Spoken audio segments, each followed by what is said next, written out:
Alright guys, so this is the vivo X200, the non-pro version, and here's a couple of reasons why I think this is actually a true flagship that's been flying under the radar. Now first up, just in terms of pricing, it's slightly more than 1,000 ringgit cheaper than the Pro, but it still comes with a suite of impressive specifications. Let me share with you a little bit more about that. Now if you just take a look at the design itself, it shares a very similar design language compared to the Pro.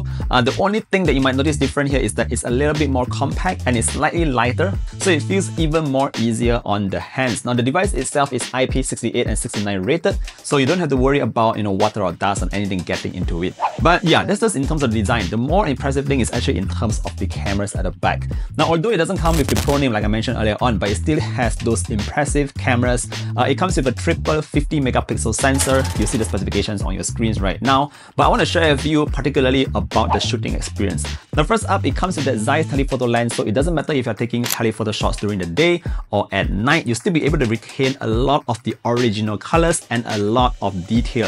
Now moving on, you also have that VCS True Color main sensor, and again this is really all about retaining the original look as per what you see. Now of course, if you want to go for something a little bit more saturated, you can tweak the colors directly from the settings itself, but being able to have these original colors very similar to what you're seeing with your own eyes is something that a lot of phones cannot do today.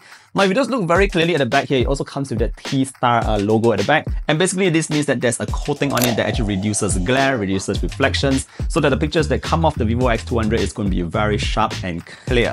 Now furthermore, if you're using the phone for street photography, you'll be able to get in some pretty good shots as well because the shutter speed is very quick.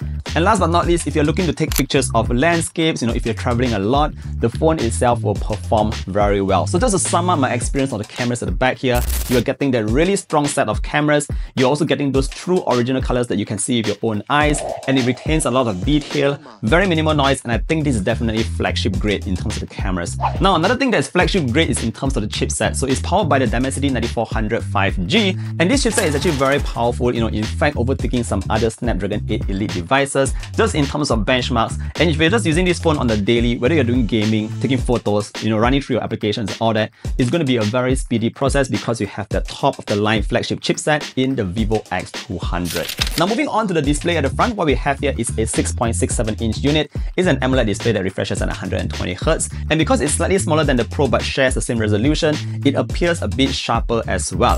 Now what I like about the display at the front is that the bezels all around is actually very symmetrical. If I'm not mistaken, it might actually be 1:1, but I don't have that meter to check it out, so you're actually going to get a very good viewing experience on the device itself. Now last but not least, keeping the lights on the vivo X200 is a larger 5800 mAh battery that also supports 90-watt fast charge. So all in all, I think for the price of RM3599, you're actually getting a true flagship here with the vivo X200. If you don't have the money like 4,000, 5,000, 6,000 and even 7,000 ringgit to get a flagship in 2025, I think you should revisit the vivo X200 that was actually launched I think about a month ago, and it might actually be the flagship of your choice for this year.